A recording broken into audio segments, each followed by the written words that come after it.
reason, if you get blocked these blood vessels, right, the part of the heart, that is part of the heart muscle, which supplied by that blood vessel, is not getting enough blood to survive. Right? And the commonest cause, 99% of the time, this is because of cholesterol deposition inside these coronary arteries, and which is the cause for blocking actually. And there are very rarely, there may be other causes which I don't want to highlight in this forum because it takes quite a lot of time. But the main reason, 99% or even more than that, is a cholesterol deposition inside the blood vessels. And actually, this cholesterol deposition starts from your childhood. Say somewhere in your first decade, 7, 8 years of your age. So that's why we are always telling, for you to stop heart attack, you have to start at early stage from Montessori life, not in when you are 30s and 40s. And depending on the risk factors, I think you are correctly asked the risk factors at the beginning.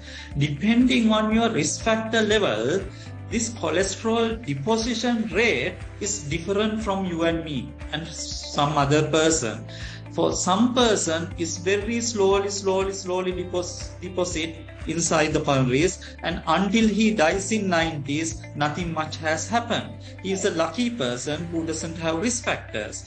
But if you have a single risk factor, the deposition rate of cholesterol inside the coronary artery is slightly higher.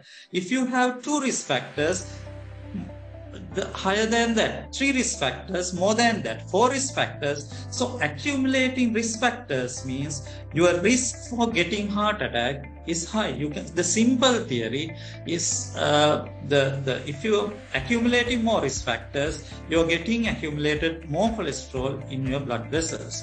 Right.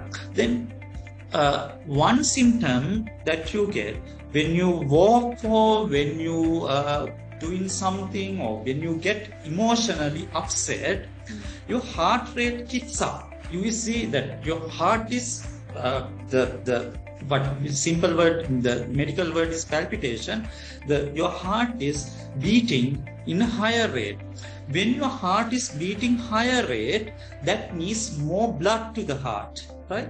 Right. Because just like a engine, when you raise the engine, that consumes more petrol. Likewise, when your heart is raised, you need more blood to get that heart to work. So when that happens, if your blood vessels are narrowed, at that time the blood supply to the heart is compromised. But when you are resting, you are calm, you can do anything. But when you are trusting, when you are exerting, when you are emotionally upset, when the heart rate goes up, then the blood supply is not enough. Then you are feeling uncomfortable. The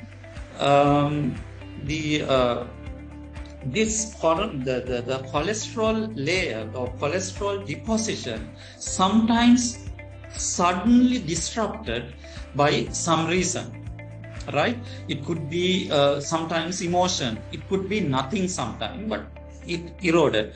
When you eroded that cholesterol plaque at that place, as a body's mechanism, within the coronary artery, the body built a blood clot. That blood clot 100% blocked the blood flow. Right. So that is the reason for heart attack. And if you get, I think you are clear with what I am saying. Yeah. The initial sign you get when you are scolding for someone, you are excited, you are emotionally problem, or when you are exert, your heart rate goes up. When your heart rate goes up, you need more blood to the heart. When that cannot be supplied because of the block, and you get discomfort, that is not a heart attack. It's an alarm, right, that you have a significant block in your coronaries. and suddenly that 60% or 70% block going to be 100% by a blood clot. It's not the reason for cholesterol deposition. Cholesterol deposition takes years and years. That doesn't happen suddenly. The sudden change is the blood clot on the cholesterol plaque, right, which causes the heart attack. And the heart has its own wiring inside.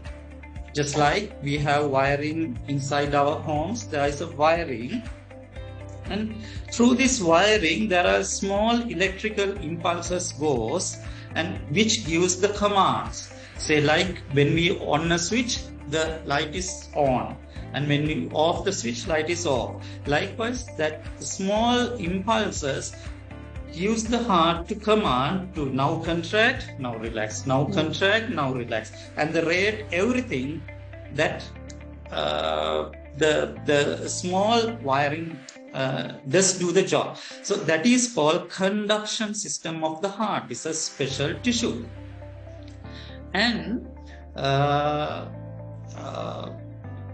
actually that's what I was telling. This is the one that gives impulses to the control the heart rate, right? And there are certain situations, abnormal situations, this the heart conduction system fail. Either way, either it gives impulses so rapid and very rapid, and it's to so much so that it's so rapid that there is no time to get the blood filled to the heart or pump to the heart. It's so rapid. Right. No time blood come to the heart, and no time blood eject from the heart. It's so rapid. Or in the other instances, it's too slow, and there is no effective blood coming or ejecting blood. Is either way it fails. It's because of this conducting system problem, and that failure. Because of that failure, usually there are different names called depending on the way that it happens. But whatever that happens is basically a malfunction of the conduction system. Is a cardiac arrest is a problem with the electrical activity of the heart.